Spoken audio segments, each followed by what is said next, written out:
Determine the position of the roof hooks according to your plans. Remove the roof tiles at the relevant positions.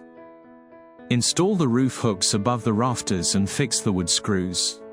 Once all the roof hooks have been installed, recover the hooks with the removed tiles. Insert the bolts into the rail channels, adjust for height and tighten. Slide the rail connectors behind the join between two rails and tighten the bolts. Insert all universal clamps into the rail channels.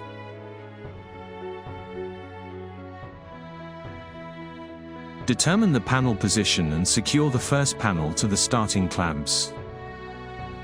Position the next set of clamps against the first panel's frame, lay the second panel and tighten the clamps.